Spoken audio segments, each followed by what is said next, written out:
Olá, gente de Deus, estamos iniciando esse podcast que é de interesse público. Esse podcast, essa informação que chega dentro do seu lar, acredite.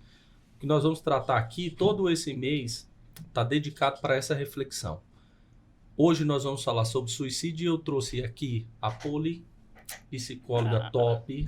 Poli, eu fico muito orgulhoso de ser seu amigo, porque você é diferenciado mesmo. Você tem, vamos dizer, feito a diferença. Essa é uma linguagem bem bleana, né? Feito a diferença para alcançar a alma humana e resgatar a alma humana colocando saúde lá. Eu quero louvar a Deus pela sua vida e dizer que é um grande orgulho. Eu sou o pastor da Poli, um grande orgulho ter você como ovelha aqui. Obrigada pelo carinho também. Um prazer estar aqui falando sobre esse assunto tão necessário, né? E principalmente nesse contexto bleiano, né? Sim, que a gente pertence. Então, um convite muito sensível que eu também sou muito recíproca na admiração, né? Pelo senhor e pela atenção que o senhor dá à saúde mental dos seus membros. Então, uma honra, um privilégio estar aqui. E eu estou aqui com o Douglas Borges. Olha, Douglas, eu quero agradecer pelo presente que você está me dando. Esse boné aqui eu vou usar porque eu preciso, né? Um boné. Olha lá, gente, isso tem um significado, né? É um boné da luta contra o suicídio, um F de feliz, um J de Jesus, e formou um rostinho sorrindo e o nome da marca feliz. Que o suicídio traz tristeza, mas Jesus ele traz felicidade. Poxa. É nóis. Chama. Deixa eu falar, esse boné você encontra. Fazer o jabá logo. Onde que encontra esse boné? No meu Instagram, Douglas Borges Oficial, aí tem lá o link da minha loja, meu livro também. E nós estamos aqui para falar. Quanto custa um boné desse? Um boné desse aí, R$ 59,90. Barato. Por causa da mensagem. Da mensagem. É assim, ó. Eu acho que a gente tem que vestir grandes verdades. Eu acho que a vestimenta identifica. É algo que identifica mesmo. Eu já cheguei aqui e vi o amarelo em você aqui. Eu já sabia que tinha algo relacionado com o tema que a gente vai falar aqui. Então, Douglas, muito obrigado pelo presente. Eu que agradeço e dei espaço para membresia, porque até eu fiquei com vontade de congregar aqui. Depois do elogio aqui, eu falei, meu Deus. Você quer que eu diga para você? Você é do reino e a gente faz parte já. Amém. Viu? Você faz parte do reino de Deus. Aqui, esse quartel-general sempre cabe mais soldados, mas você já faz parte, você tá na luta, meu irmão, viu? Amém. Tamo junto nisso. Ó, o Douglas também tem um livro aqui que eu quero apresentar antes de nós batermos esse papo. Tá aqui, Douglas Borges, o prefácio. Você acabou dando moral para um cara aqui que ninguém conhece. Hernandes Dias Lopes. Reverendo Hernandes Dias Lopes no prefácio. Uma luz para você vencendo problemas emocionais. E tá aqui o símbolo, que é o símbolo do setembro, né? Amarelo, da luta contra o suicídio. A luta contra o suicídio. Tá aqui. Lá também? Lá no meu Instagram, Douglas Borges Oficial. R$ 49,90. Tá barato, porque eu vou dizer algo para você. Gosto de leitura. Poucos livros que falam sobre o suicídio nas livrarias evangélicas. Poucos. Eu vou começar dizendo para você que eu acho que tem um tabu nesse assunto no meio da igreja e dos pastores. Tem ou não? Muito. Há uma dificuldade muito grande de introduzir saúde emocional dentro das igrejas, devido às crenças limitantes, devido a alguns dogmas que pastores, principalmente pentecostais do passado, trouxe à tona. E isso fez com que criasse uma barreira para psicólogos, como a profissional que está aqui do lado, tratar a saúde mental do cristão. Por exemplo, tem um capítulo no meu livro que eu falo depressão versus religião, que é esse embate. E eu falo sobre esse tabu, que é mentira. Que depressão não é demônio, depressão não é falta de Deus, nem falta de fé, é patologia. Porém, a gente ressalta dentro dessa temática que o depressivo, por ter uma característica de isolamento, solidão, ele dá uma abertura muito grande para pro diabo entrar na vida dele. É um misto, né? É um misto. Só que nós temos que enxergar a doença emocional como patologia. Por exemplo, a depressão, o psicólogo que está aqui do meu lado, existem 2 tipos de depressão, endógena e exógena. A depressão endógena é uma depressão que pode ocorrer por falta de algum componente químico cerebral, vitamina do corpo. Dá muito em adolescente. Adolescente está mudando os hormônios, meninas no período pré-menstrual. Então o que acontece? Uma queda da serotonina, uma queda da ocitocina, do GABA, que é os neurotransmissores que tem no nosso cérebro que produz a vitamina para o nosso corpo ficar de pé, para o nosso corpo ficar saudável. Aí você vai num médico endocrinologista, ele vê isso, um exame de sangue e fala, ó, tá faltando essa vitamina. Ele dá um remédio, o menino toma e melhora depois de 3, 4 meses. Aí eu te pergunto, é demônio?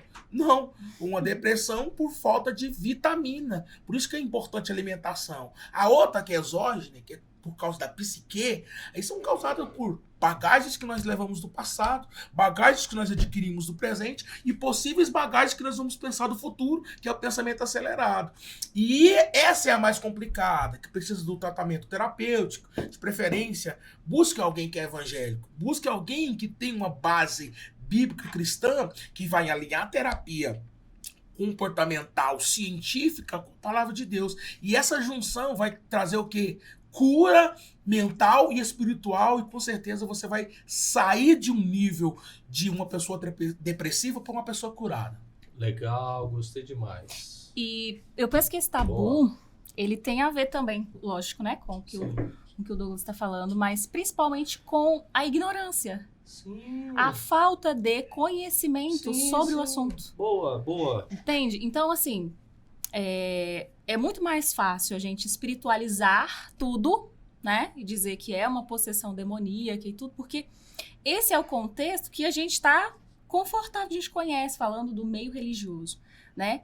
E ignorar simplesmente os dados científicos, o conhecimento científico que tem, né, tudo a ver com essa patologia, que de fato a depressão, né, é uma doença e ela é tratável, né? Graças a Deus. Mas, como nós somos seres tricotômicos, sim, não? Alguém discorda aqui? Todos concordamos. Pastor, não precisa responder. Já vamos para polemizar. Tem alguém que discorda disso aqui? Tem alguém que concorda que a alma humana é o corpo e a alma? Pode falar. Corpo, alma e espírito. Então, a gente precisa olhar para essas 3 dimensões e considerar, sim, o corpo, como foi dito, né, questões hormonais que influenciam diretamente no adoecimento mental. Olhar também para quê? Para as nossas emoções, essa alma adoecida, o que está acontecendo. E aí, se um pastor, se um líder religioso, ele não tem o conhecimento, não sabe, né, o manejo para lidar, é importantíssimo que ele conte com a ajuda dos profissionais. Aí, boa. Né? E também a esfera espiritual, obviamente. Está ali, ó, associada a tudo isso. Pô, eu acho que eu vou dizer algo aqui como pastor. Uhum. É assim, não é difícil ser pastor nesses parâmetros que eu vou dizer. É até fácil. Chega o Douglas pra mim e fala: eu tô sentindo uma angústia muito grande, tô lavando uma louça, aquela coisa vem assim, aquela tristeza profunda, aquele negócio que não sai do meu coração. Eu digo: ajoelha aqui. Coloco um óleo na mão. Faço uma oração de fé, honesta, sincera. Sim. Libero o Douglas. Gente, não estou aqui diminuindo o poder da oração. Mas eu penso de que o próprio Deus já deu a inteligência para alguém que é ferramenta para que esse problema que está ocorrendo ali com aquela mulher, esse pastor que ele é limitado, que ele tem que, eu pelo menos, eu não tenho vergonha de dizer, esse é um problema que eu vou passar para uma profissional. Eu não tenho problema. Se eu percebo de que aquela profissional eu posso confiar uma ovelha minha, para que lá, diante dela, eu venha orar, eu venha jejuar, eu venha dar um aconselhamento cristão, mas que nesse suporte eu não tenho conhecimento, e lá ele vai, ou ela vai ter um suporte maior, eu faço a oração, eu dou aconselhamento e digo, mas é desnecessário, é importante você fazer isso aqui. Sim, é como se você respeitasse a barreira do limite, né? Você pode ajudar até esse ponto. A partir daqui, outra pessoa segura sua mão com conhecimento científico e caminha com você e te ajuda dessa forma. Na nossa instituição, Douglas, eu quero dar um destaque aqui à Bispa Neuza, porque ela abriu aí. Sim. Ela é especialista, eu já ouvi falar. Pastor Marcos, você sabe o que mais me preocupa? Eu tô terminando um outro livro dessa temática. Eu terminei um, agora tá indo pra fábrica. Vencendo a Ansiedade em 30 dias. Um devocional com Deus. Se você aplicar disciplinadamente, em 30 dias você vence a ansiedade. Eu peguei uma base científica lá poderosa, usei neurociência e apliquei. Só que um livro meu que eu já estou terminando ele, jogando fora as bagagens do passado. Eu vou tratar os problemas em sua raiz. O porquê que as pessoas adquirem problemas emocionais. O abuso na infância, vou falar sobre abuso. Bullying, o abandono, orfandade. E eu trabalho dentro da temática de 2 Coríntios 5,17. Aquele que está em Cristo Jesus, nova criatura as coisas velhas se passaram e tudo se fez novo. Todo pregador que você vê pregando sobre isso, ele traz uma mensagem exortativa. Pastor, tem que mudar de vida, você tem que parar de pecar. Eu vou trazer uma outra ótica. O que eu vou falar sobre esse versículo? Que antes de discipular uma ovelha, quem dera que toda igreja tivesse um gabinete psicológico para, antes de ser discipulado, ele passasse pelo gabinete psicológico para curar as suas emoções, para entrar dentro do discipulado com a mente livre. A minha preocupação é porque essa igreja que o senhor pastoreia aqui em Jardim Goiás, a igreja sede, a minha sede da Vila Nova, tem estrutura. E aquela igrejinha, irmão? Igrejinha no sentido de que não tem estrutura. Sim. De um pastor que não tem uma formação e não tem uma ovelha lá que é psicóloga. Eu garanto, se a gente perguntar aqui na sua igreja, deve ter 3 ou 4. Na sede de Campinas, umas 10. A minha pergunta é, até quando as igrejas que precisam do suporte... Minha igreja, no Vila Nova, 370 igrejas, Campinas, mais de 500. Será que todas as 500 têm um profissional de psicologia lá? Não tem. A importância de nós trazermos isso para pegar os mais simples e dar essa base, e dar esse suporte para haver cura da vida das emoções das pessoas. É a orientação, Douglas. Porque assim, eu já fui pastor igreja desse porte que você falou, lá no Alphaville. E lá, a Poli ainda, eu penso que você não estava nem ainda, né? Assim, só frequentava. Visitando. Era a Thaís que atendia. Isso. Era a Thaís do Jonatas aqui, que atendia lá. Porque assim, o valor hoje é um valor acessível. Se você for hoje para um médico, meu filho eu vou amanhã no médico. O cara vai me cobrar lá uma consulta R$600. É isso aí. Uma consulta. Uai, se nós estamos falando dessa tricotomia de que a Poli está falando aqui, se uma consulta com o médico é R$600, uma psicóloga pode sim cobrar aí um valor que é mais acessível, mas que também é saúde mental que nós estamos falando. Eu acho que, o que eu penso, eu acho que as pessoas, eles não dão valor para a saúde mental. Não dão, porque tem gente disponível em atendimentos online, em atendimentos presenciais, de que muitas vezes não está lá no Alphaville, que eu pastoreei lá, que lá não é Alphaville daqui não. Mas está aqui e tem acesso, mas está aqui. Você sabe que eu falava assim, eu sou pastor lá no Alphaville. O cara falava, você é pastorzão. Não. Vou pregar lá porque a oferta vai ser boa. Os pregadores chegavam lá, outra família, meu Deus. Então, na verdade, eu penso que isso, a gente tem que refletir assim, o pastor tem que ter ali um psicólogo. Eu, pelo menos, eu tenho uma indicação do psicólogo homem, eu vou dizer o nome dele aqui, que é o Pablo. Eu acho o Pablo um cara dedicado. Sim. De que ele estuda, de que ele é um bom profissional. E eu acho a Poli uma excelente profissional. Então, eu tenho ali, quando chega alguém... Muitas vezes lá, às vezes não está lá na igreja, mas tem uma indicação. Eu falo, minha irmã, e eu falo isso, minha irmã, se você vai num dentista, você gasta tanto. Se você vai amanhã eu vou num camarada que cuidar da rinite, e ele cobra tanto, tá certo, é justo, ele capacitou para isso. E um psicólogo cobra bem menos que essa turma. Bem menos. Mas, pastor, tem toda uma resposta por que as pessoas não dão muito valor nisso. Porque é cultural. Por exemplo, é outra ideia que eu acho que os nossos deputados deveriam criar leis para quê? Colocar a matéria de psicologia como obrigatória na escola, no ensino fundamental. Você não aprende a ler? Você não aprende matemática? A psicologia tinha que fazer parte. Para aprender, o Dr. Augusto Cury fala assim, nós temos que aprender a gerenciar as nossas emoções. Só que a gente não aprende isso. Quando a gente tá na fogueira, tá no pipoco, tá sofrendo, que a gente vai procurar ajuda. Imagina você tendo uma matéria de psicologia, como se fosse de português, matemática, semanalmente na escola. Desde quando você começou a estudar, lá na segunda série, na terceira, quarta, quinta, a hora que você chega na sua fase adulta, você já aprende o que é emoção. Só que não é cultural, não tem isso. Igual lá nos Estados Unidos. Por que trazendo, só para fazer um comparativo, por que você encontra cantores extraordinários nos Estados Unidos? Porque a matéria música, ela faz parte dos ensinos fundamentais. Sim, o ensino de uma clássico escola. tinha, né? Então, aqui, um dia um americano disse que quando vê os brasileiros cantando parabéns pra você na escola, ele tapou o ouvido, porque todo mundo desafinado. Lá na escola americana, todo mundo tem que cantar o parabéns, o happy birthday afinado. Ou seja, faz parte de ensino fundamental no crescimento. A escola cultural. Se a gente tivesse isso, olha como seria bom. Os profissionais de psicologia, que eu conheço vários que estão desempregados. Imagina se cada escola municipal, estadual e particular fosse obrigatória a matéria de psicologia. O tanto de profissional que não seria valorizado, ia estar bem, e o tanto de gente que iria diminuir os problemas emocionais, pastor. O problema é cultural. Eu já acho que os psicólogos vão ficar milionários.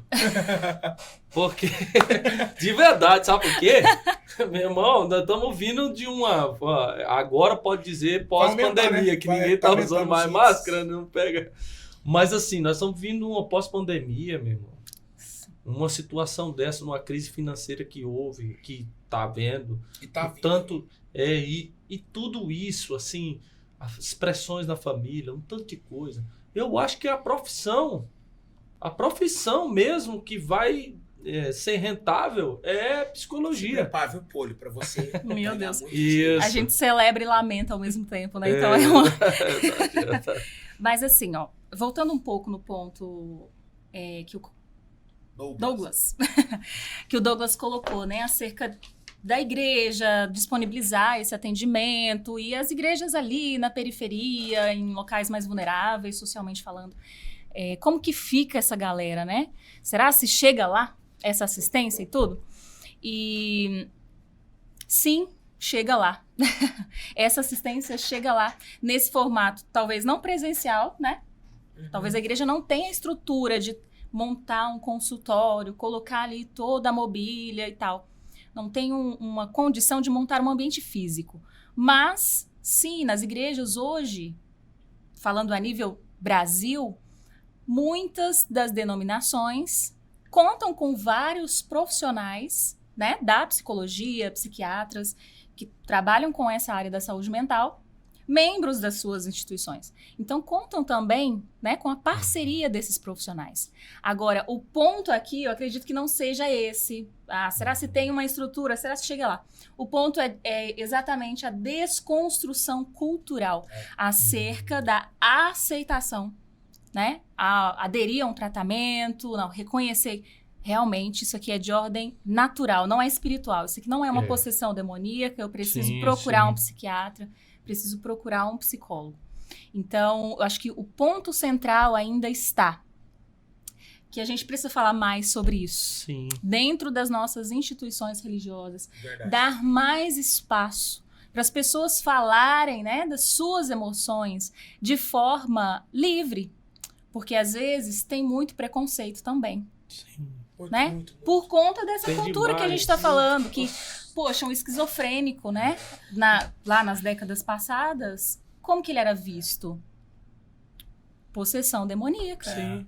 E atrapalhava Então, a ação psicológica dos profissionais. Faltava discernimento. Discernimento e ignorância conhecimento mesmo. de Ó, volta. De pastor, entender. eu tenho, assim, apesar desse livro meu é de 2019, aí a segunda edição 2021, se não me falha a memória, eu já trabalho com isso desde 2008. Assim, quem conhece meu trabalho mais de perto sabe que, além de cantar, eu prego também.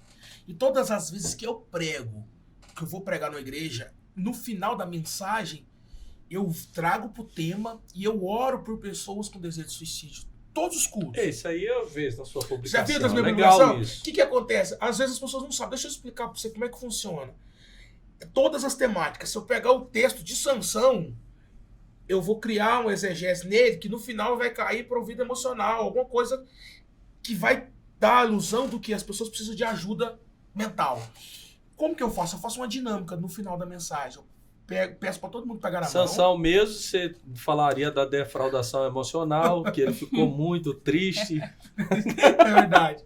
E Dalila enganou ele, flertou ele, ficou com aquela brincadeirinha E de o amor é um legal, um coração. Uma desilusão, A gente ama demais, dá um problema. Velho. Você que tem uma vida emocional igual de defraudada, vem aqui na frente. Aí eu faço uma dinâmica, Sim. Eu pego todo mundo para pegar nas mãos, fecho os corredores da igreja. Aí eu falo o porquê que eu tô fazendo aqui. Eu falo assim, olha, eu vou cantar um louvor aqui agora, o último louvor do culto. Quem tiver dentro deste culto com desejo de morte, aperta a mão dessa pessoa que tá do seu lado 3 vezes. Oh. Aí a pessoa regala o olho assim e fica assustado, porque ela tá do lado do marido, ou da esposa, ou do líder, ou do pai, ou da mãe. Ele não tá pegando na mão de qualquer pessoa, ele tá pegando na alguém dentro da família. E se expor custa, às vezes, algo, né? Tem muita gente que tem medo de manchar a reputação. Claro. Mas para haver cura tem que haver esse manchamento de reputação. O psicólogo ele quer trazer à tona o problema, a raiz do problema. E o psicólogo ele faz a terapia para a pessoa contar.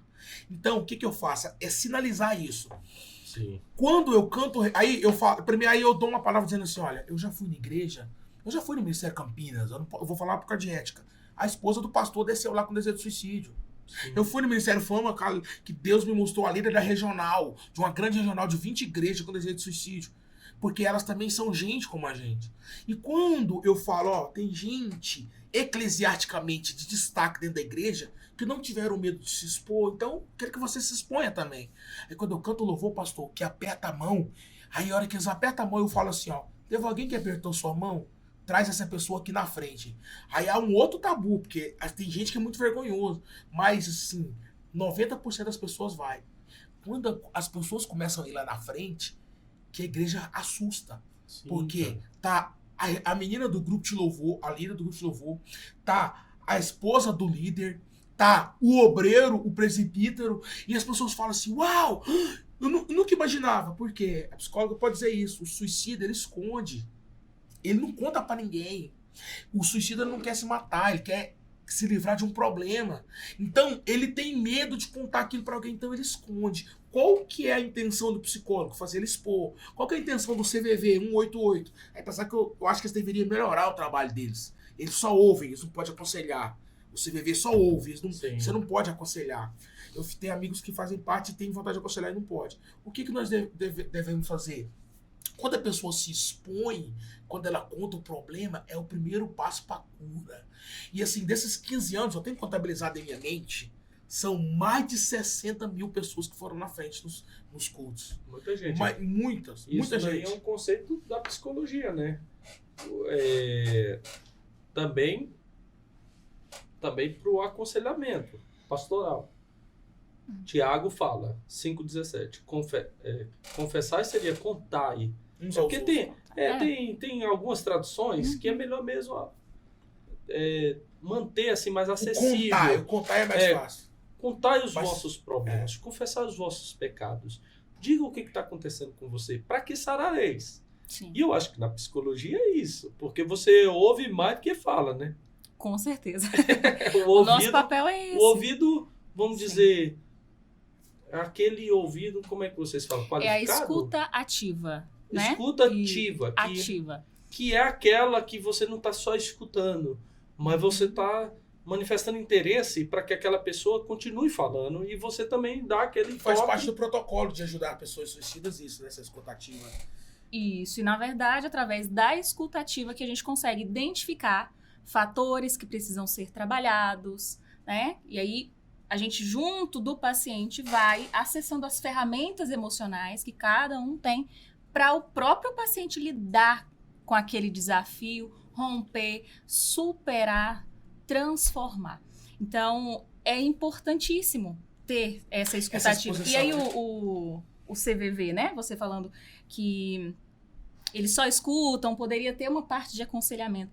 Mas a grande sacada, né, desse projeto é exatamente oferecer o suporte de quê? De alívio daquele momento, sabe? De dor. De dor. Aquela impulsão que a pessoa tem. Na hora ali, não, é agora, já planejou tudo, é agora que vai ser a hora. Aí entra esse trabalho da escuta ativa, porque essa pessoa não precisa, talvez, de um aconselhamento, ela precisa esvaziar. Sim. Porque ela está transbordando de tanta dor, de tanto sofrimento, ela não enxerga nada. Sim. Então, só o fato de esvaziar e esperar passar aquele pico, né, da impulsividade, essa palavra correta, as emoções já vão Mas o problema se é se ela não procurar uma ajuda, né, para que isso possa ser curado. Então, por isso que há uma discussão sobre isso. Porque não adianta eu só desabafar se daqui a um tempo eu possa voltar nesse mesmo pico. E se um dia não der tempo? E se um dia... É uma situação bem injusta. E se um dia o celular acabar a bateria? E se um dia... Então, eu acho que dá para trabalhar. Morte mesmo, assim... Tem pessoas que têm mesmo o desejo de morte. Não fala brincando. Tem umas que fica todo assim... Não, mas o cara que fica brincando com isso, assim, que eu quero morrer, mas parece que para manipular alguma situação. Mas tem outros não, tem outros que de fato existe um sentimento de desejo de morrer mesmo. Sim. E aí me faz lembrar de Freud, posso? Ele explica mesmo. Eu só quero saber se esse Freud aí que você vai citar. Explica mesmo. Mas ele tem, né, um pensamento que diz que é brincando que se dizem muitas verdades, né? Sim. Então, até mesmo numa brincadeira, o cara ali, acho que eu vou tirar minha vida, não sei o quê. E aí, será se tem realmente intenção? Quem que vai saber? Quem que vai identificar isso? Se tem fundamento dentro dele? E aí, é justamente por conta disso que a cultura, né? Que a gente está inserido... Fala que é frescura. E não é frescura. Julga como frescura, como quer chamar atenção. No início, igual a Poli. E todas as pessoas que falam essa frase, eu quero morrer, mesmo que brincando, é o primeiro indício para no futuro ela se matar. Não, e Poli, Douglas, eu tive uma ovelha, Sim. Isso há 5 anos atrás, que ele manifestou o desejo assim, numa conversa informal, ele falou assim, não, eu tenho vontade de me matar. E aquilo ali, eu no momento dei atenção para ele ali, mas depois ele foi para um outro lugar, a gente não teve mais vínculos. E agora, recentemente, a gente ficou sabendo de que ele suicidou. Olha que tristeza, meu Deus. E isso foi muito... A primeira coisa que veio na mente foi isso. Ele te sinalizou lá atrás. Nossa, 5 anos atrás, essa pessoa já estava... Para você ver o quanto... linguajar... Bleana, quanto que o diabo... o diabo também. Sim. Mas eu tô falando assim... Essa pessoa que já sinaliza isso, que ela tem o desejo de suicidar... Essa é uma pessoa que merece maior atenção para ela. Com certeza. E sempre a pessoa, né, parte de uma ideação. O que é a ideação? É justamente essas falas, esses pensamentos. Esse sofrimento tá tão grande, eu não vejo saída. Acho que a única saída é eu deixar de existir. É matar a dor. Ele quer matar a dor. Ele não quer morrer de fato. É matar a dor. Sim, sim. É uma dificuldade para lidar com aquele desafio, com toda a situação que ele esteja imergido. Então, essa situação, né, com todo respeito, eu escuto esse caso, mas exemplifica pra gente que a pessoa sempre vai dar sinais. E cabe a quem está escutando, quem está ao redor, seja família, seja amigo, seja igreja, um líder religioso, de ter essa escuta atenta para esses sinais e dizer, opa, peraí, essa pessoa pode não estar brincando. Amigo, deixa eu te falar, você pensou realmente? O que você está pensando? Vamos procurar uma ajuda, direcionar essa pessoa para uma ajuda qualificada. Pastor Marcos, eu falo no meu livro, acho que o 3º capítulo, como ajudar pessoas com pensamentos suicidas. Não, você fala nesse livro aqui, ó. Põe aqui, ó. Como ajudar pessoas com pensamentos suicidas. Põe, Wallace, olha lá. Põe aí, gente. É nesse livro aqui que custa lá no site dele, lá no... R$49,90. R$49,90. Eu vou dar um de presente pro Poli também, tá? Tem ali no carro. Ó, legal. Douglas, parabéns pra você, cara. Pela sua coragem em escrever um tema tão importante. Quero dizer pra você que você é prime. Você é top. Isso aqui... E eu fiquei tão curioso. E eu falo sobre a insensibilidade. Eu falo a falta de sensibilidade, né, pastor?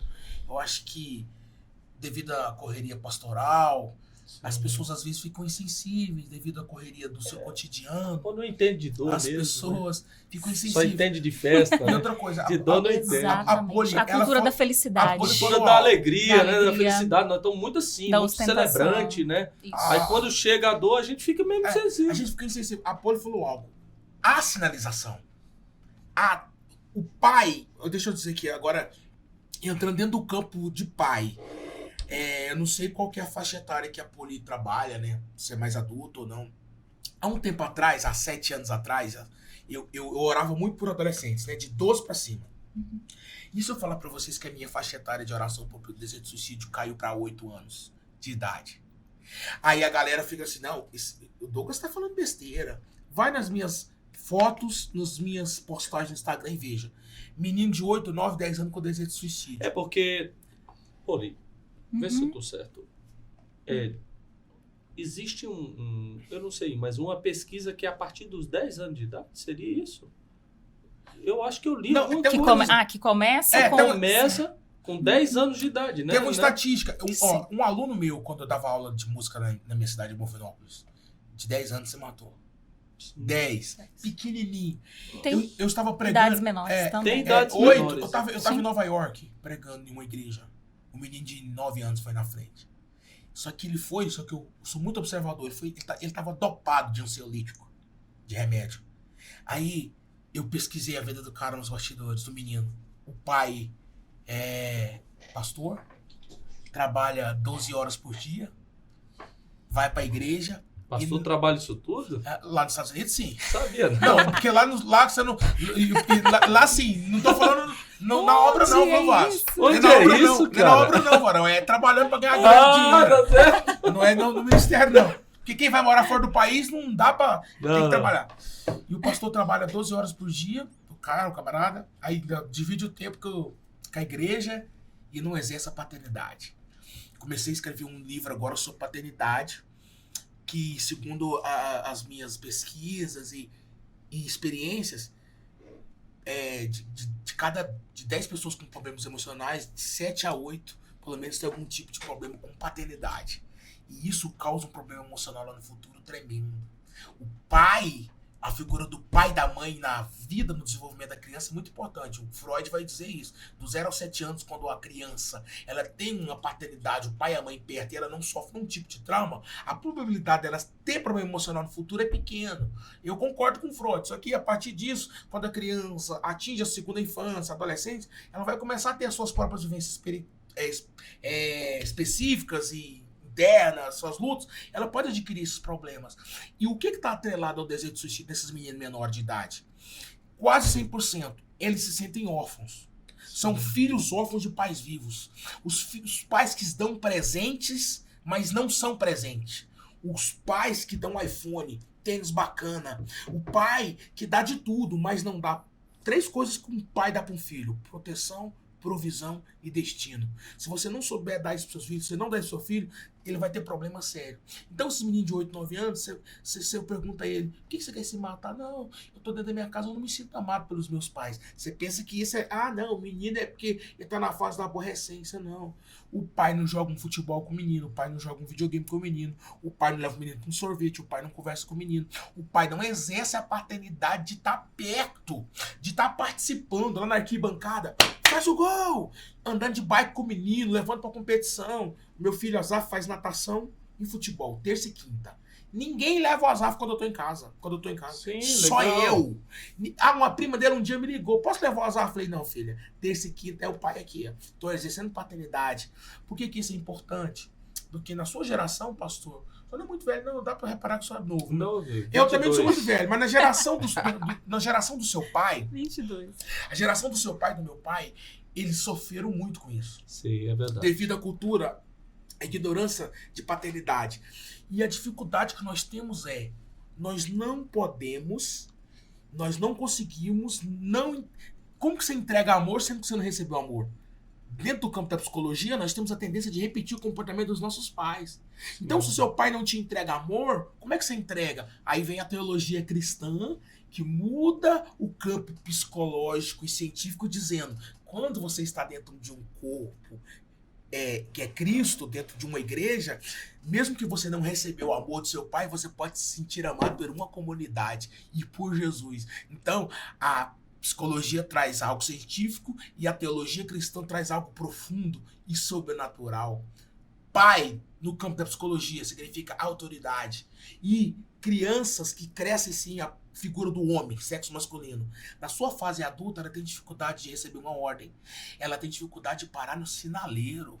Olha isso aqui, uma pessoa na fase adulta que corta o sinal, provavelmente a falta de autoridade lá, o pai simboliza autoridade.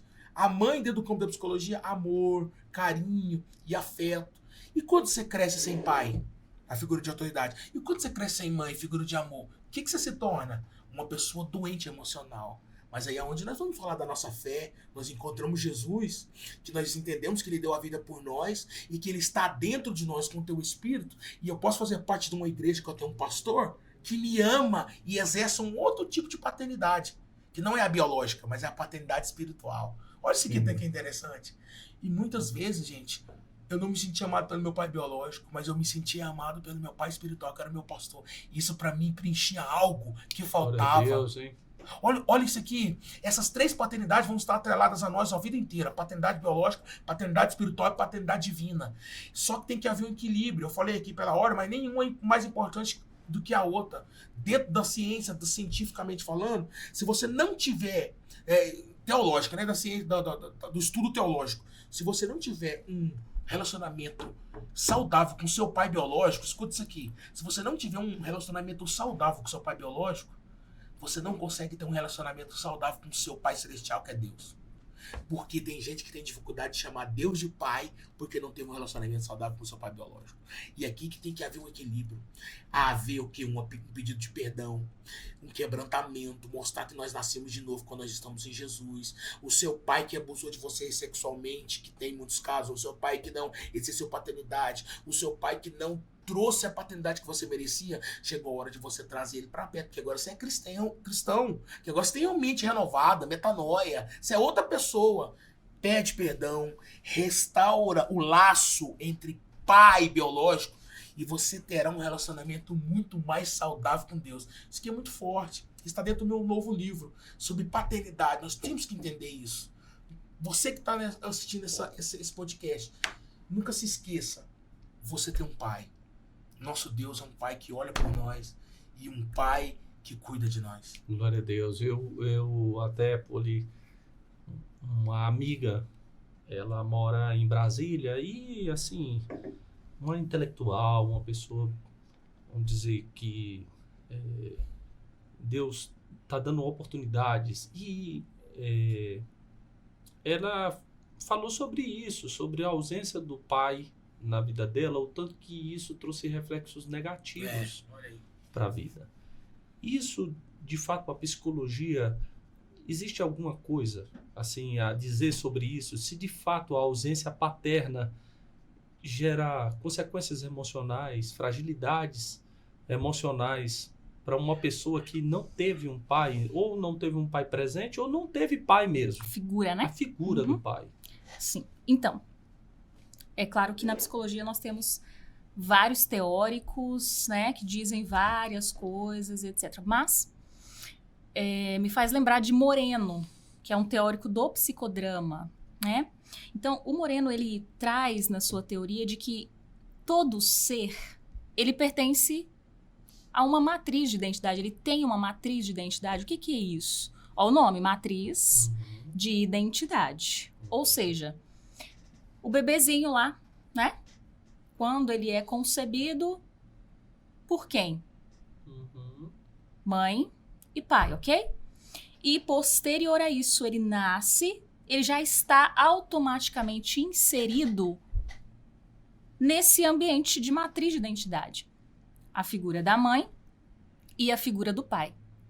E aí, como o Douglas disse, né? Cada um vai ter o seu papel.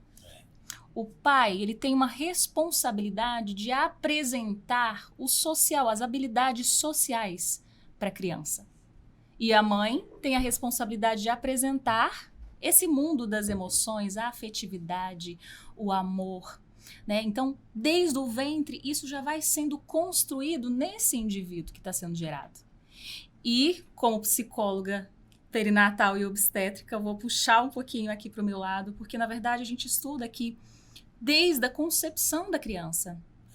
Ela já vai recebendo estímulos que vão influenciar e repercutir ao longo do seu desenvolvimento para uma vida inteira.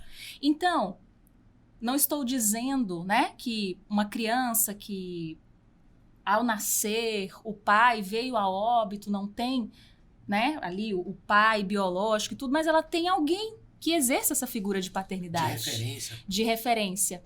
Isso já vai contribuir para ela se construir socialmente. Então, hoje, achei interessante a sua inquietação em escrever sobre esse tema, extremamente necessário.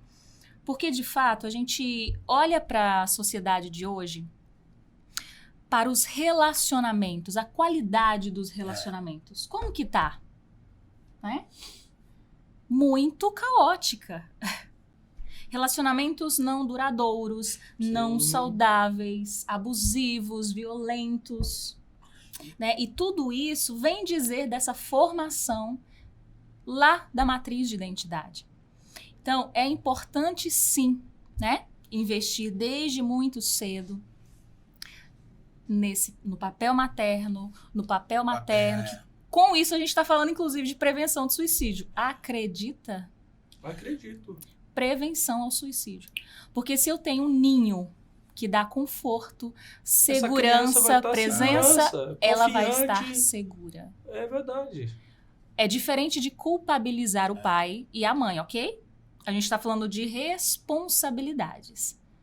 Então, fulano cometeu suicídio, a culpa é do pai e da mãe. Calma, não. Tá? Não é necessariamente isso que eu estou dizendo, mas há influências desse paternar, desse maternar, na constituição psíquica desse ser. Então, sim, a figura paterna muito traz reflexos no desenvolvimento cognitivo e social do indivíduo. Vamos falar de estatística, então. Vamos lá. Há uma pesquisa norte-americana que diz assim que de cada 10 prisioneiros lá nos Estados Unidos, pelo menos 8 cresceram sem a figura paterna, figura masculina. De cada 10 suicidas, 6 cresceram sem pai.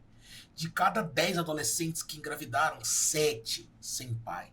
A importância de nós exercermos essa paternidade na vida dos nossos filhos. Da proteção, da provisão, da destino. Porque o nosso filho precisa se sentir protegido por nós. Lembra de Jacó? Lembra de Jacó quando foi entregar a bênção liberado da vida dos seus 12 filhos, das 12 tribos? Aquilo ali foi uma importância no mundo espiritual e é uma importância muito grande até hoje na vida do povo de Israel. Nós temos que entender que o pai, ele pega o filho e ele derrama sobre ele bênçãos, palavras que pode definir o futuro do filho. Eu, por exemplo, tenho um filho de 6 anos. Eu oro pela esposa do Asaf, pelo filho do Asaf, pela faculdade do Asaf. Porque eu sei que nós liberarmos destinos sobre os nossos filhos é muito importante.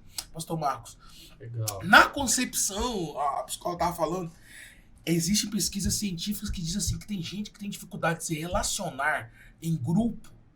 Tem gente que tem dificuldade de casar, sabe? Essas pessoas que não casam. Se você for buscar lá atrás, provavelmente ela foi rejeitada dentro do ventre. Existe uma pesquisa sobre isso e ela nem sabe. É por isso que a importância da mãe, desde a concepção, e o pai falar com a criança, conversar com a criança. Aí a criança nasce do 0 aos 7 anos, mais de 80 bilhões de neurônios.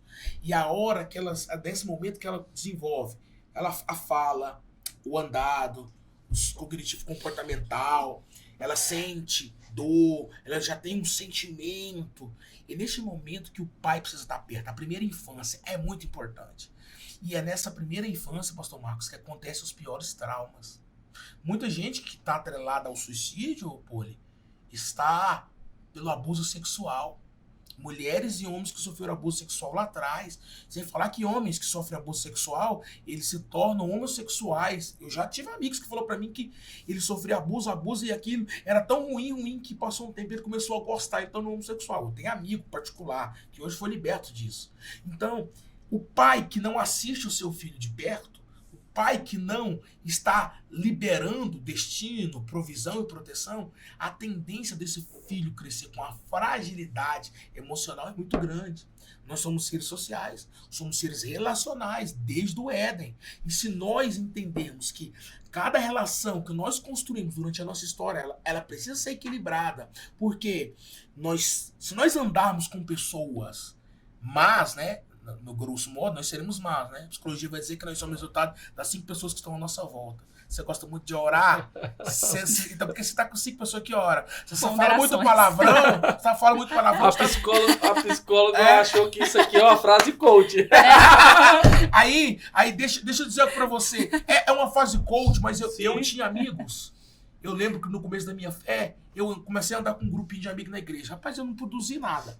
Eu mudei minha lista de amigos. Sim. Comecei a orar com a galera. Um resultado maior, né? Porque você vê o exemplo do outro, né? Aí você começa a se espelhar.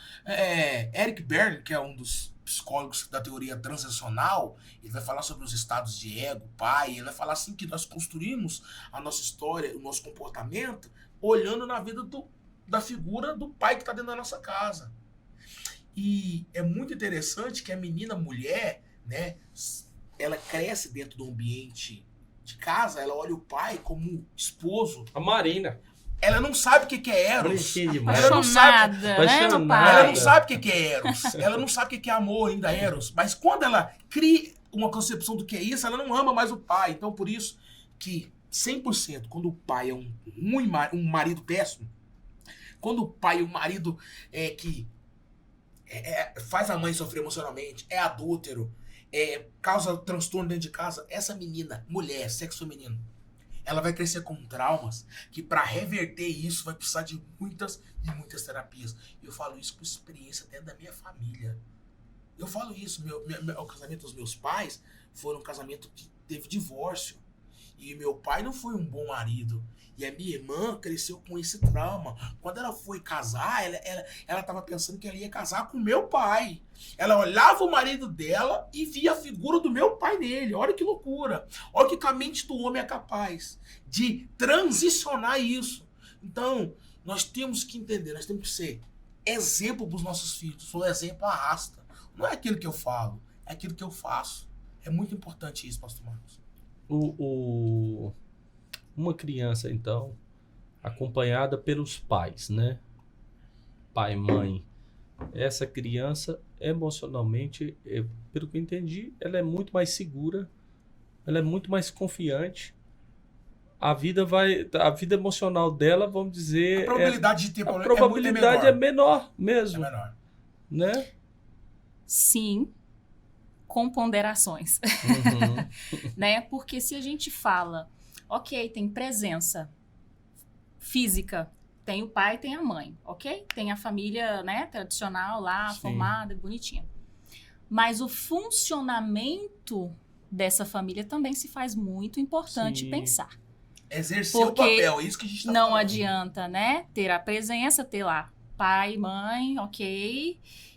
E como ele disse, né, o pai ter condutas, né, questionáveis, violentas e tudo. Então, eu diria que o que a criança recebe do meio familiar, do seio familiar dela, ela absorve E isso vai, sim, né, dizer se lá na frente pende para o adoecimento ou não. Porque é importante também a gente ter o cuidado de não generalizar tudo, né? Generalizar de que, então, como você está me questionando, então quer dizer que se tem pai, tem mãe, tá livre de adoecer psiquicamente. Não necessariamente, porque cada indivíduo tem uma formação psíquica, tem uma estrutura mental. Você enxerga o mundo de uma forma que eu não enxergo. A sua percepção de mundo também é diferente da minha. E você... Quantos irmãos que o senhor tem? 6. 6. Imagino que o estilo de vida de você é pouco, né?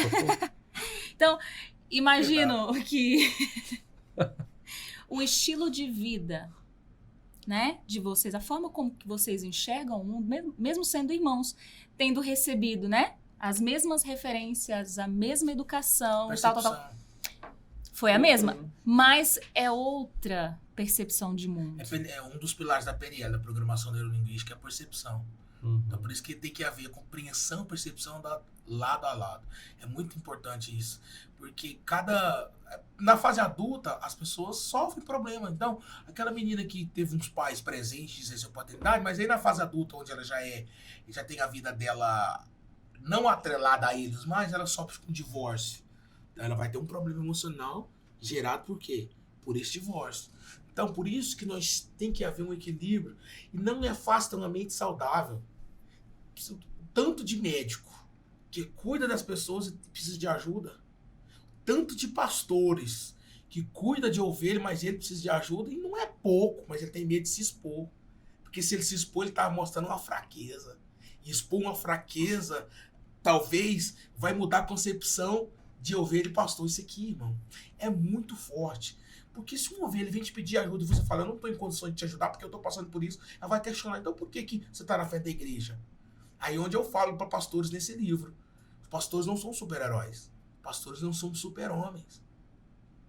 E eu lembrei de uma passagem bíblica, quando a psicóloga estava falando, sobre ter um exemplo dentro de casa e a gente repetir esse comportamento no futuro. Por que José não caiu em adultério com a mulher de Potifar? Não é porque ela era crentão, não. Tá? Isso aqui é coisa de pregador, gente. Não era porque ela é crentão, não. Olha o itinerante forte aí, nascendo. Você sabe o que eu consegui enxergar? Sabe o que eu consegui enxergar na vida de José? Exemplo. Ele vai olhar e vai dizer, mano, eu sou de uma casa com meu pai, orou 14 anos pra casar com a minha mãe. Um exemplo arrasta. Eu tenho uma referência. Eu tenho referência lá dentro de casa com meu pai, Jacó, orou 14 anos pra casar, pra ter uma mulher só. Você tá achando que uma mulherzinha dessa vai me derrubar? O exemplo arrasta. A gente pode aplicar nisso, dentro desse texto bíblico. E quando ele tem que perdoar os irmãos, ele vai olhar e vai olhar, meu pai teve que ir atrás de Esaú. Se eles perdoaram, que meu pai é o patriarca, um dos patriarcas, por que eu não? Então, o exemplo que nós entregamos para o nosso filho dessa paternidade arrasta. O que um pai? O pai está preparando um filho para uma próxima geração. Nós, falando sobre paternidade, não só biológica, mas espiritual, a gente tem que se preocupar para nós não sermos uma geração igual de Josué. Eu acho que o Josué foi um grande líder, mas porém, o Josué... Ou o povo era ruim demais. Você não fala mal de Josué, não, do seu pastor. Pastor, é Josué, mas não é o Gouveia, não. Não é o pastor José Gouveia, não. Pastor José Gouveia. Pastor, ó. O Douglas Borges falando aqui. De Josué. Vai deixar disciplina. Pastor, sim, nós temos que ter cuidado sobre... Hoje mesmo eu estava estudando sobre paternidade e lendo alguns autores, como Luiz Hermínio, e ele falou algo muito interessante. Nós estamos preparando território em lágrimas para que nosso filho venha colher lá no futuro com alegria. E quando eu estava falando de Josué, ou Josué era um grande líder, mas falhou em dar destino, ou porque o povo era muito ruim. Eu acho que o povo era muito ruim, porque quando depois de Josué vem Juízes, aí ele vive 350 anos só apostatando. Todo o capítulo primeiro, Deus liberta. O capítulo primeiro, Deus liberta. Aí no segundo, o povo cai. Aí no terceiro, Deus liberta. Aí vai indo assim. Porque em Juízes 2:10 vai dizer assim, ó, e cresceu essa geração sem conhecer Deus, o Deus de Israel e as grandezas que ele fez. O que o autor está querendo dizer? Que aquela geração de Josué foi uma geração rasa. Uma geração que não pegou ninguém como exemplo. Aí você pega uma geração de Moisés. Quando Moisés subia no monte, quem ficava na metade do monte? Caleb e Josué. Por que o cajado passou para os dois? Para Josué e para Caleb? Porque onde Moisés ia, eles estavam juntos. Porque Moisés estava exercendo uma paternidade espiritual. Dizendo para eles assim, ó, quando eu morrer, quem vai segurar a onda vai ser vocês dois. Josué, Deus te escolheu. Aí a geração, Josué morre, aí vem a geração de juízes. E Juízes 2:10 vai dizer, essa geração cresceu sem conhecer a Deus. A minha pergunta é, será que não tinha ninguém lá para falar, não? Falar o que Deus fez durante os 40 anos no deserto? Para falar que Deus fez a água sair da rocha? Então nós temos que entender dentro dessa concepção sobre exercer essa paternidade espiritual que nós temos que entregar um legado para os nossos filhos. A geração nossa tá difícil, mas a geração do meu filho Azaf de 6 anos vai ser pior. Pior de promiscuidade, liberalismo, a teologia progressista vai entrar dentro da igreja, vai ser normal. Mano, ontem eu vi um pastor assembleiano que liberou os LGBT. Cara assembleiano. O ex-assembleiano. É, que loucura. Tipo assim, aí eu fico pensando. Abriu uma igreja, já tem mais de 20 anos. Aí você faz questão de colocar aquele assembleiano. Vamos pintar ele aqui direitinho, senão vai pegar um processo, mas vamos pintar ele aqui. É verdade. Mas não tô dando não aos bois. Então, só para encerrar sobre isso, ô pastor, a paternidade dentro do campo espiritual, ela também é importante. Sim. Sou pastor de ovelhas, não sabe disso. O meu medo é meu filho crescer, querer ser igual o Neymar. Meu medo é esse. Porque a geração lá pra trás olhava pro Takayama, olhava pro Gilmar Santos, olhava pros caras e falava, eu quero ser igual a esses caras. Aí os meninos dos filhos dos crentes agora rapam a cabeça e falam, eu quero ser igual o Neymar. Faz até... Você tá entendendo? Você tá entendendo? Meu medo é a nossa geração não deixar nada de exemplo. Pastor, eu quero que daqui 50 anos, 100 anos, alguém vai falar assim, eu conheci um gordinho lá do interior chamado Douglas Borges, que ele lutava contra o suicídio até quando uma pessoa se mata, e eu fico sabendo, minha esposa sabe, eu fico doente, eu fico choroso, eu fico triste, porque é como se estivesse tirando uma parte de mim. Eu amo o que eu faço. Eu amo ajudar pessoas a se libertar do suicídio. Então, a minha preocupação é para que nós não possamos, gente, ficar insensíveis ao ponto de não perceber que alguém do meu lado está dizendo, me ajuda, me ajuda, me ajuda, me ajuda, e você está no seu mundo de crente, toma ceia, e pula, e vai, mas o povo está morrendo do seu lado, você não faz nada. E, Damaris, o Douglas falou algo aqui, um dos motivos, ele colocou um dos motivos aí, que é o abuso sexual. De fato, pessoas que foram abusadas, algumas delas, se suicidaram ou sentem desejo de suicídio. Isso eu posso dizer por vivência também de gabinete, né? Uhum. Eu também já recebi gente que falou, pastor, fui abusada, hoje a minha vida é assim, e começa a relatar. Além desses motivos, se você puder falar um pouco sobre isso, né, sobre abuso sexual, né? Sim. Tem a influência, sim, né, de traumas, vamos colocar, sim, né, de um modo geral, porque o abuso sexual entra aqui.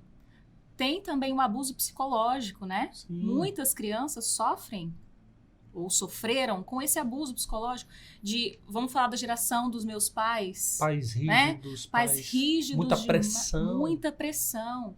E hoje, o cenário que se tem é parecido com esse. Verdade. Né? Pode ser que houve uma flexibilização, pais menos ignorantes, né? Mais informados. Porém, o que eu me deparo também no consultório são com adolescentes, jovens, filhos, que vivem num ambiente de extrema cobrança. Sim. Cobrança para que sejam um Neymar na vida, para que tenham um salário, né? À altura, né? Para que sejam médicos, para que sejam advogados. Sim, é verdade. Né? Então, assim, não só o abuso sexual, mas os abusos de modo geral, eles marcam, sim, a formação emocional dessa criança. Que daí, ao longo do seu desenvolvimento, imagina uma criança que está em processo de formação, né? Formação de caráter, formação psíquica, formação espiritual. Ela não sabe lidar ainda ela ainda está no processo de aprendizado. E aí vem uma situação como essa, um abuso, não sabe lidar. Isso vai, né, desenrolando aí ao longo dos anos até chegar numa depressão, até chegar em transtornos psiquiátricos, transtornos mentais. Aí sim, nesses casos, há mais propensão, mais inclinação para o suicídio. Porque hoje a principal causa do suicídio é a depressão. É a principal causa. A principal causa é a depressão. Logo em seguida vem o abuso de substâncias psicoativas, drogas, gente fala, né? Droga, álcool. Isso. Porque eu fico pensando assim. E os casos são mais nos homens, mulheres. Sim. E eu tava olhando até homens brancos, né? Porque a mulher tem um pouquinho de medo. Porque, assim, é os livros que trazem estatística. A gente não pode... Diz que há aí, vamos dizer, 7 vezes mais homens brancos. A gente não sabe. Eu penso até... Os mais ricos que se matam. Os mais ricos. Os mais pobres, como o continente africano, tá lá embaixo. Porém, no nosso país é diferente. É o contrário. As taxas, né, as maiores taxas de suicídio estão na região do Nordeste. É mesmo. Isso. Porque diz sobre essa vulnerabilidade. Sim. Que a verdade é, a pessoa ela mergulha nesse adoecimento, né, mental, seja uma depressão, seja um transtorno bipolar e tal. Dependendo dos recursos que ela tiver ao seu redor, ela busca ajuda, ela tem pessoas, ela tem suporte. E quando entra a questão... Porque aí, né, nós vamos dizer que o suicídio ele é multifatorial. Não é só porque a ausência de pai, lá na frente ele vai se matar. Não.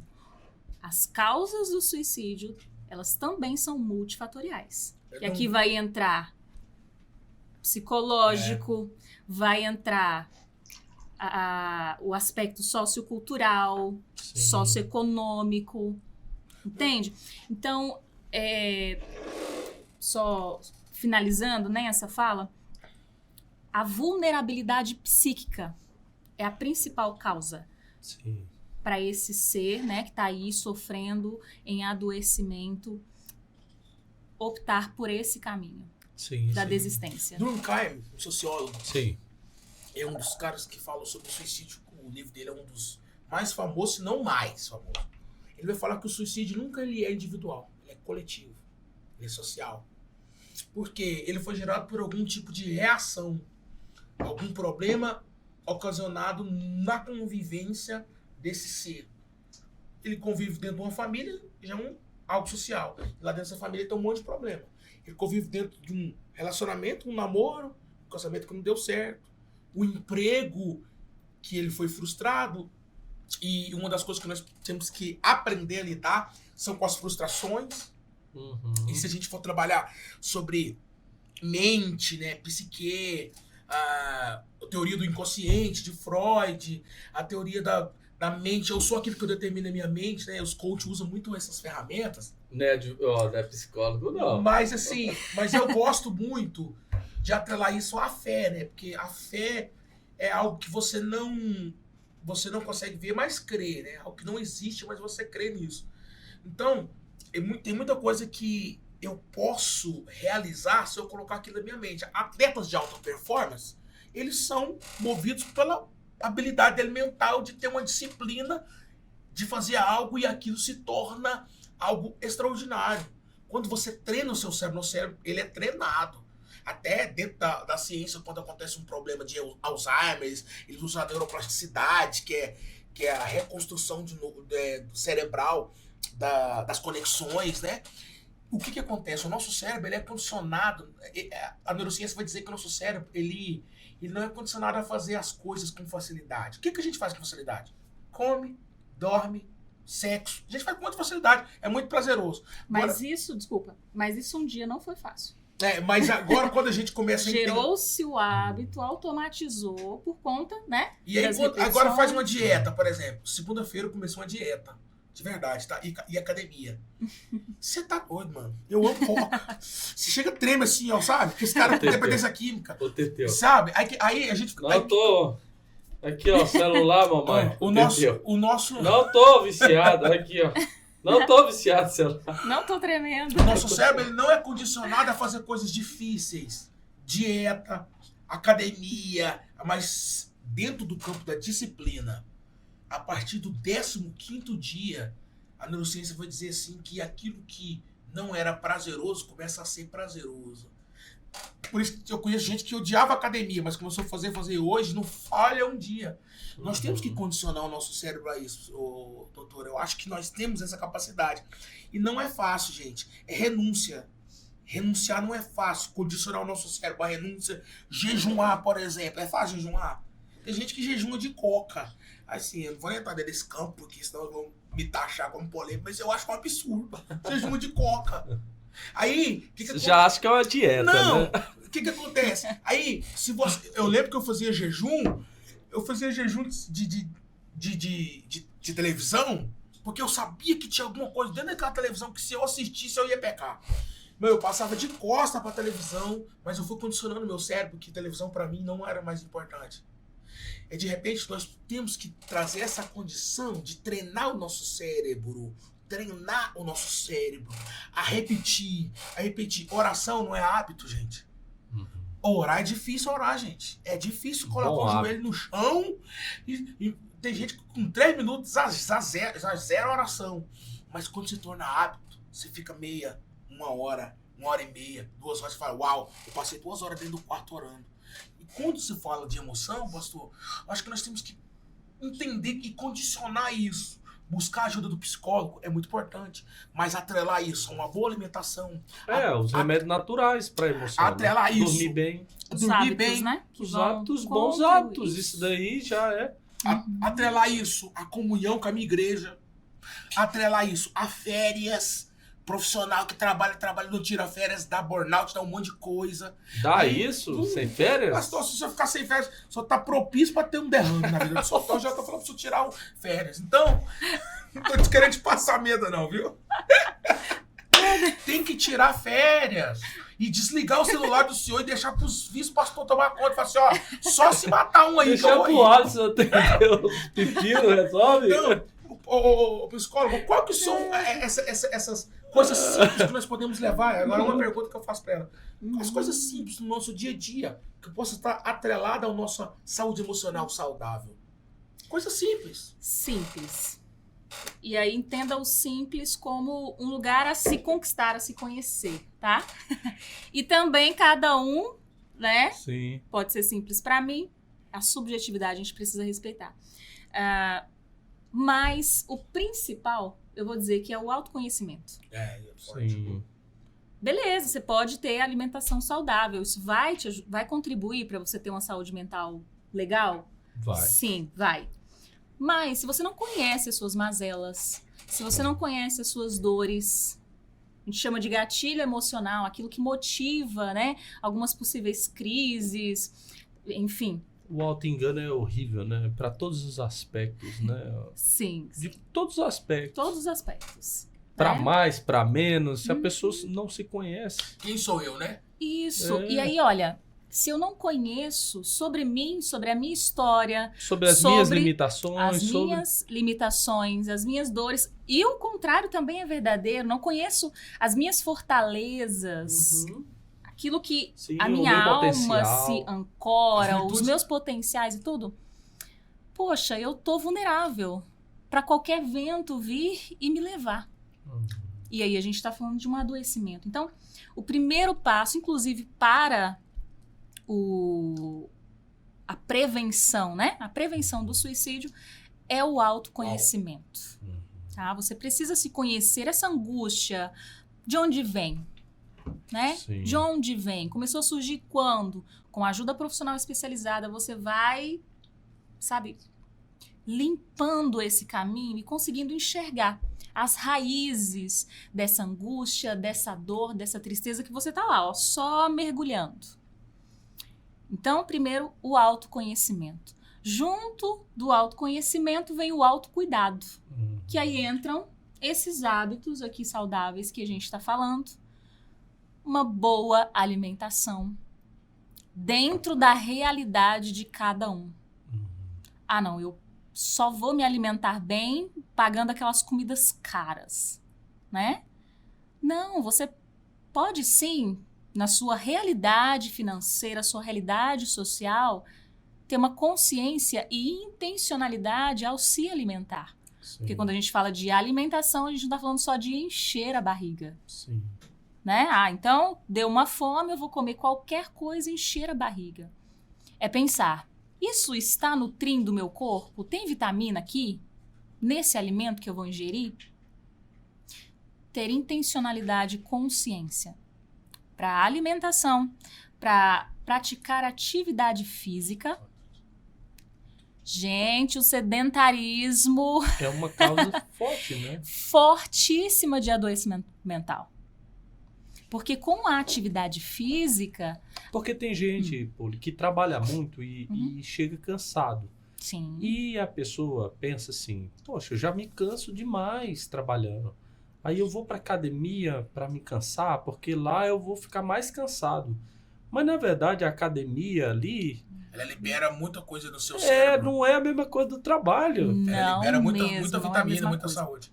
Até porque quando você está no seu trabalho, né, na sua atividade laboral, você está utilizando certas habilidades que você tem, né? Conhecimento, pode até estar usando, né, a sua mobilidade motora, enfim, mas não é a mesma coisa de você levantar um pezinho, fazer uma corrida. E aí é interessante que no consultório eu vejo muito isso, né? Quando eu já falo, ó, vamos lá, como é que tá a atividade física aí na sua vida? Zero. Ó, odeio academia, não vem falar pra mim frequentar academia, não. E ok, tá tudo bem você não gostar de academia. Agora, atividade física é só ir pra academia? Não. Tem os esportes que você pode conhecer, você pode explorar. O interessante é você colocar o seu corpo para movimentar, para que ele libere, né, todo o estresse, enfim. E também estimule o seu cérebro na produção de serotonina, de dopamina, que são hormônios que, inclusive, combatem uma depressão e, falando nisso, até previne, né, o risco de suicídio. Então, além disso, né, desses hábitos saudáveis, alimentação, atividade física, é importante também você estar inserido em grupos sociais. Eu no trabalho conheço várias pessoas, tenho vários colegas, tá ótimo. Fora do trabalho, você também precisa se relacionar com outras pessoas. Por isso que a igreja é muito importante. Os estudos. A igreja tem esse papel fundamental. Eu já encontrei muita barreira. Eu faço um trabalho nas escolas da luta contra o suicídio. Inclusive, hoje eu fiz, numa escola do Jardim América. Dei a palestra, no final foram mais de 30 adolescentes lá com desejo de suicídio na frente. Foi algo extraordinário. E eu faço esse trabalho no Brasil todo, quando os pastores me convidam. E eu fiz no Rio de Janeiro. Foi o pior estado pra mim, porque encontra muita barreira. Eles expulsaram a gente de um colégio porque a gente fez uma oração. Aí eu disse pra coordenadora, é comprovado cientificamente que a ajuda da religião ajuda a prevenir a pessoa da depressão. Eles fizeram um estudo científico, pegaram 100 pessoas, colocaram 50 numa sala, 50 na outra. 50 para orar durante 1 hora e a outra 50 para ficar quietinho. As 50 que oraram durante 1 hora, o cérebro liberou ocitocina, um dos neurotransmissores cerebrais. Esse neurotransmissor é o mesmo neurotransmissor liberado quando uma criança mama no peito da mãe, porque ela se sente consolada, confortada, abraçada. Por que a oração ela te deixa te dar conforto? Quando você está angustiado, você quer sair uma coisa explodindo, você passa um momento de oração, seu cérebro libera ocitocina. Então eu disse para ela, olha, eu não estou falando só da minha, como eu sou um evangélico, é lógico que eu vou falar que Jesus mudou a minha vida, mas se o espírita pregar aqui, eu tenho que falar que a religião ajuda a pessoa a se livrar da depressão, porque ela agrega pessoas. A característica do depressivo é ele ficar só. E a religião faz o quê? Ajunta. Então, e o próprio apóstolo Tiago vai dizer para a gente confessar nossas culpas uns aos outros. Então é muito bom a gente estar com um grupo, além do trabalho, a igreja. Não, gente, não se esqueça, ser muito amigo do pastor de vocês. Não tô falando isso aqui porque eu tô na frente do pastor Marcos. Porque eu sou amigo do meu pastor, eu sempre fui amigo do pastor. Na nossa adolescência, nós fazia turma para confessar pecado. Ó, sábado antes da cena, eu tenho que confessar com o pastor. Essa semana nós acessamos um site que não devia, pensou que não devia, nós chegava uns 10. O pastor dava um sermão, orava por nós antes de nós tomar a ceia. Nós criamos um vínculo muito grande com o nosso pastor, que se tornou o nosso pai. Então, a importância, olha aqui essa frase. A melhor forma de entender o suicídio não é estudando o cérebro, e sim as emoções. As perguntas a fazer são: onde dói? E como posso ajudá-lo? Dr. Edwin Sheldman. Então, às vezes a pessoa só quer tratar a doença, mas o que ocasionou ela? Nós temos que saber lá na raiz o que houve lá no passado, ou o que está acontecendo agora, o que nós podemos fazer para ajudar isso. Vamos tratar lá na raiz do problema, porque oração não é varinha de condão, não, gente. Jesus não é um gênio da lâmpada que se esfrega e sai. Você faz 3 pedidos, ele olha do seu cérebro e arranca. Há um período, vamos dizer assim, de transicional, há um tempo para todas as coisas. Sim. Uma pessoa é curada na primeira terapia, psicóloga? Não é necessário um pacote que vocês fazem? Um processo? Algumas etapas? Discipulado, pastor, o senhor discipula. Quando você discipula uma ovelha, no primeiro discipulado ela já sai daqui falando em língua estranha, colocando o terno da gravata? Tô só brincando, gente. Claro que não. Há um processo, há uma construção. E não é fácil ter uma mente saudável, uma mente controlável. O que é ter uma vida saudável? É você estar no meio de uma situação adversa, que há tempos atrás você não soube controlar e causou tanta ansiedade que você perdeu o controle das coisas, mas quando você tem a mente saudável, naquela situação, ao invés de você descontrolar, você saber gerir aquilo ali. Gerenciar a palavra certa. Uma vida emocional saudável quando você está no meio do fogo, no meio da brasa, no meio do problema. Pastor tem muito isso. Pastor pensa que estava bem, aí uma ovelha dá um problema. Como é que eu vou resolver esse problema? Um pastor emocionalmente saudável é aquele que consegue se concentrar em todo o rebanho, mesmo sabendo que tem uma ovelha, que ele tem que dar mais atenção para ela. Nós temos que entender isso aqui, ó. A nossa mente saudável é saber lidar mesmo com o problema. Pastor, no mundo nós vamos ter aflição. No mundo você vai perder, você que está nesse podcast. Você vai sofrer traição, talvez adultério. Você vai perder pai, vai perder mãe. Eu tenho que te falar essa realidade. Se nós não trabalhar com essa realidade de perda, como que nós aprenderemos a superar elas? Não tem como. Nós vivemos num conto de fada. Porque eu sou crente e nada pode acontecer. Irmão, minha mãe morreu com câncer há 5 anos atrás. 54 anos. Eu tenho 18 anos de evangelho. Eu já orei por mulher com câncer. Jesus curou a mulher na sala. Vomitou o câncer. Eu orei por minha mãe várias vezes. Enterrei a minha mãe. Eu vou desistir da vida por causa disso? Não, eu tenho que aprender a perder. Eu tenho que aprender a lidar com perdas. Lidar com frustrações. Napoleão Hill, no livro dele Mais Esperto que o Diabo, vai dizer assim que todo fracasso traz consigo uma semente equivalente ao sucesso. Todo fracasso nosso é uma semente que cai pra gente aprender. Thomas Edison não provou sobre a lâmpada na primeira vez, na 10 mil vezes que ele conseguiu. Michael Jordan recebeu uma palavra do seu técnico que ele era desengonçado, se tornou o melhor jogador de todos os tempos. Cafu foi reprovado em vários testes, mas cada vez que ele era reprovado, ele tinha que melhorar em uma área. O capitão do Penta. Abraham Lincoln foi um cara que tentou lá ser presidente dos Estados Unidos dezenas de vezes. Não conseguiu. E o dia que o cara conseguiu ser, se tornou o presidente mais famoso dos Estados Unidos. Nós temos que aprender a lidar com as frustrações. Eu preparo o Azaf, meu filho, para frustração. Quando ele perde alguma coisa no futebol, você tem que aprender a perder, cara. Olha pra frente, vai treinar mais, vai estudar mais, porque lá você pode ser um campeão, mas agora você tem que aprender a perder. Se a nossa geração não aprender a perder, não tem como ganhar. Superação. E isso não é fácil para qualquer um.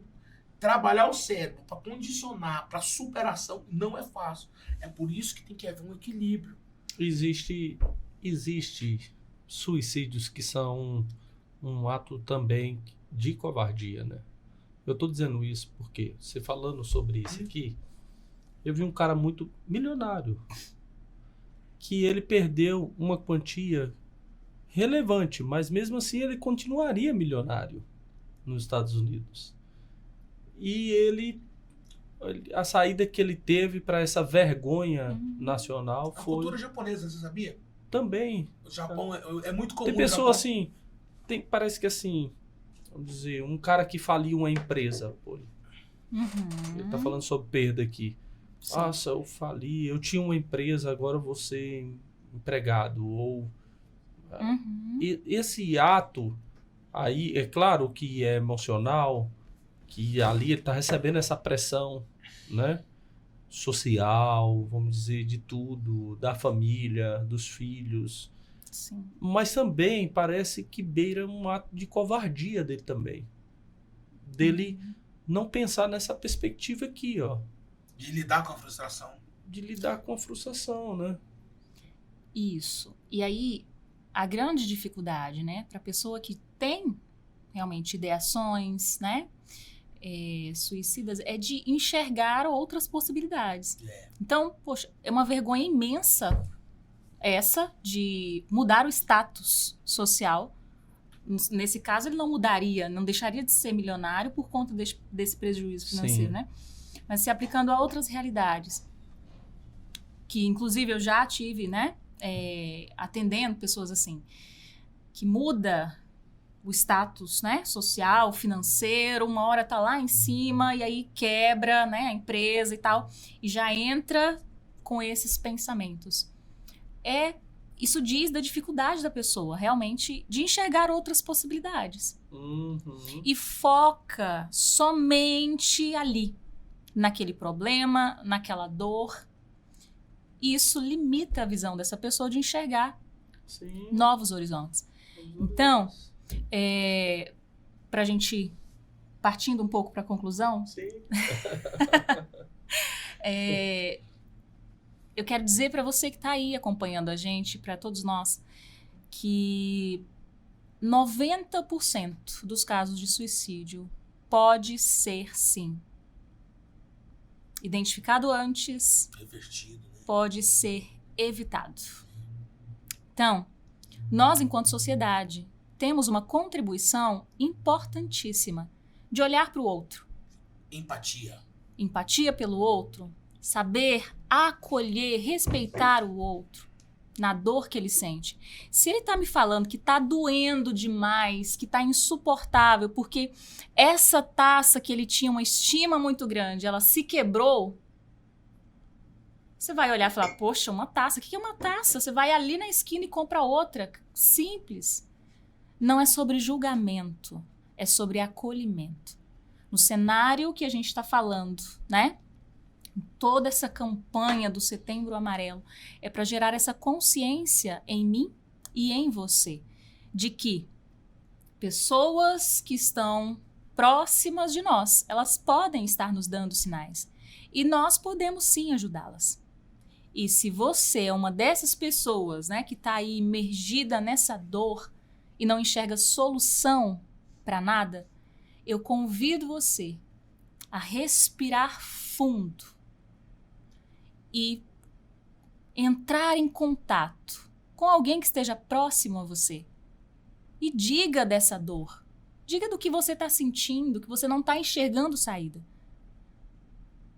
Logo, você tira o foco da situação, do problema que você esteja enfrentando e consegue enxergar novos horizontes. Porque eu digo para você, existe sim solução para qualquer que seja o problema que você esteja enfrentando. Existe sim uma saída. Uma luz para você. Uma luz, né? O livro, existe uma luz para você. Se você se sente mergulhado em um oceano, né, que você só enxerga água, só problema para todo lado, não vejo sol, não vejo luz nenhuma. Respira fundo, busque força em Deus, nas pessoas que estão próximas a você, você consegue chegar à superfície. Respirar outro ar, olhar para o lado e ver. Tem uma luz, tem um céu, tem novos horizontes à minha frente.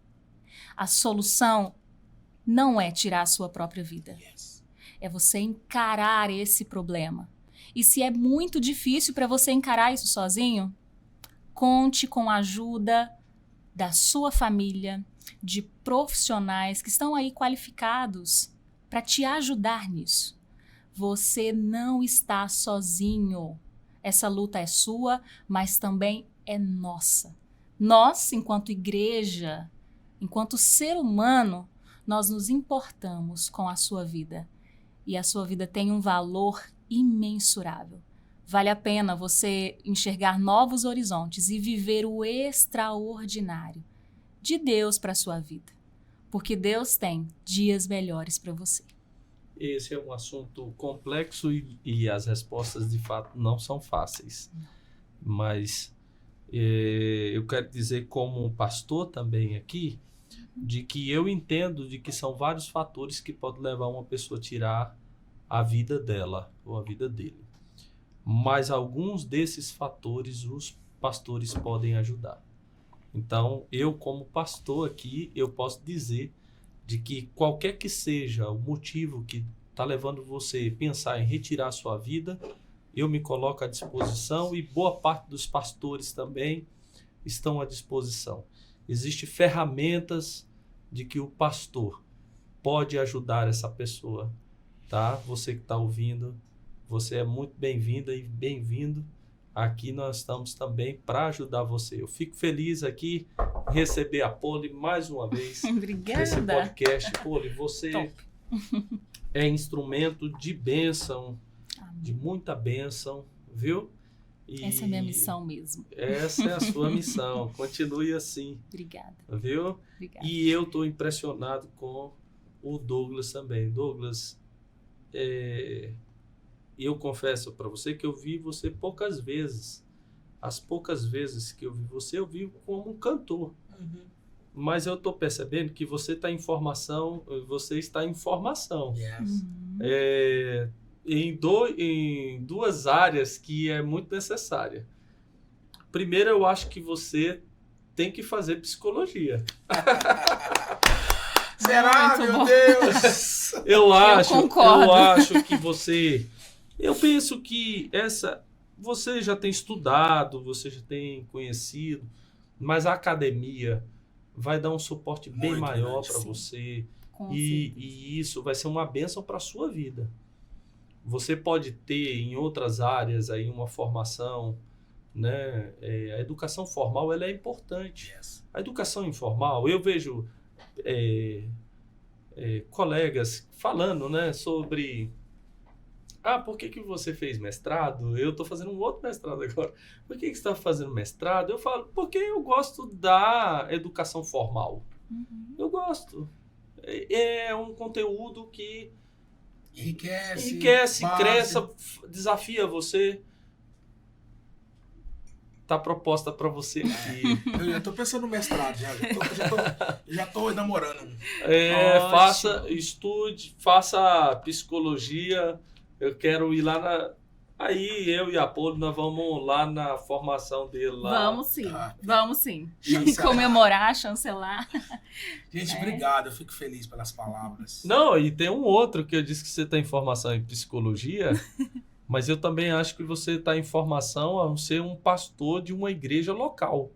Uau. Ixi. Eu já recebi uma palavra Porque eu penso assim, ó, tá certo que você é itinerante e tal, mas ainda tem muito espaço, né, pra gente de Deus para estar edificando a igreja. Pode falar agora. Eu fico feliz de estar recebendo essa palavra da Vossa Excelência, Pastor Marcos, que muitas pessoas falam de ti, e são coisas boas.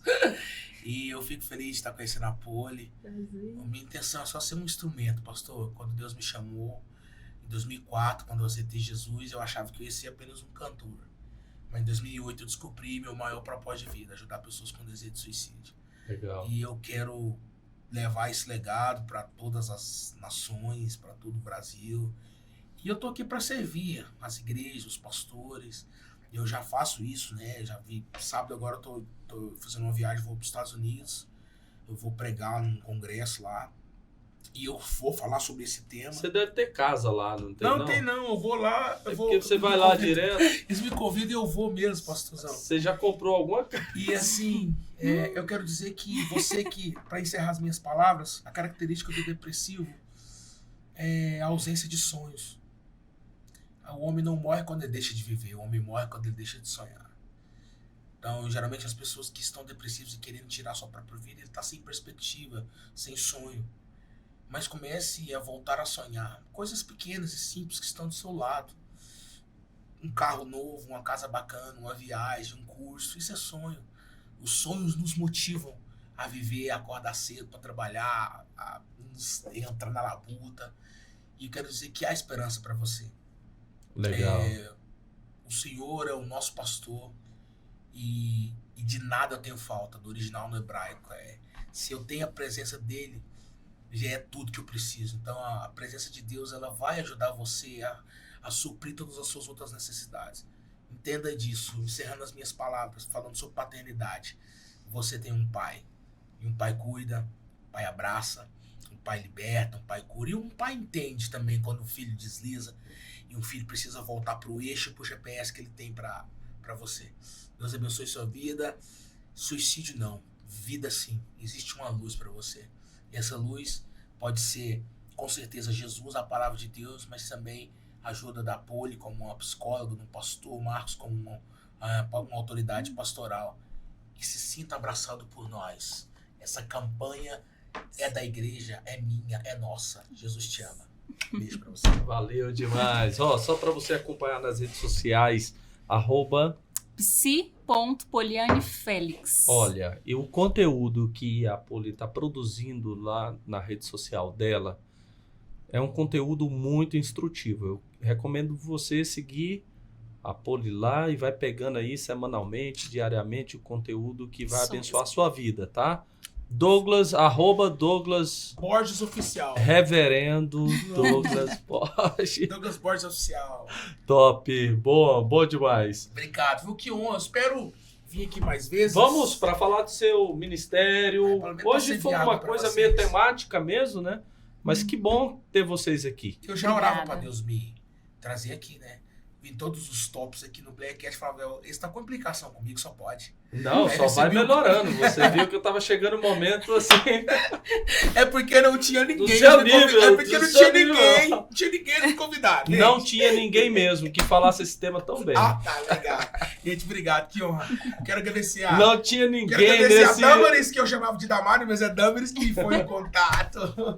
E o nosso amigo ali... Eu não vou chamar você... Os dois nomes não é fácil. Eu amei nosso papo aqui nos bastidores. Wallace. Valeu demais. Olha, o Blackcast é conteúdo de espiritualidade cristã e hoje espiritualidade cristã com saúde mental, falando um pouco sobre suicídio, as suas causas e trazendo um pouco mais de solução para isso. Eu quero dizer para você que está aqui e que você sente desejo de tirar sua própria vida ou de lesionar seu corpo. Eu quero dizer, se você é adolescente, ou jovem, ou adulto, ou você é mesmo criança, procure alguém, conforme a Poli falou, procure um pastor, procure uma psicóloga, procure alguém de confiança e Deus vai te dar a vitória. Eu sei que Deus vai usar um instrumento dele, alguém, para que você tenha um autoconhecimento disso e você cresça aí de entendimento e você supere essa fase que está muito ruim. Que Deus te abençoe, você e sua casa. Eu louvo a Deus pela sua audiência aqui. Você pode nos acompanhar lá no Instagram, chamado Blackcast, aqui no YouTube. Nós temos segunda-feira teológica, que você pode acompanhar ensinos. Nós estamos prestigiando a revista Betel, estamos encerrando aí o livro de Malaquias e está sendo muito bom. E toda sexta-feira às 20 horas, esse aqui, ó, esse bate-papo de forma criativa e contemporânea, mas essa maneira de falar assim, despretensiosa, sem muita pauta, essa é uma maneira que edifica muito você. Se é bênção para você, eu costumo dizer, não pode ser bênção só para você. A bênção tem que ser para você e para outras pessoas. Então nos indique, tá bom? Deus abençoe, um grande abraço, até a próxima semana.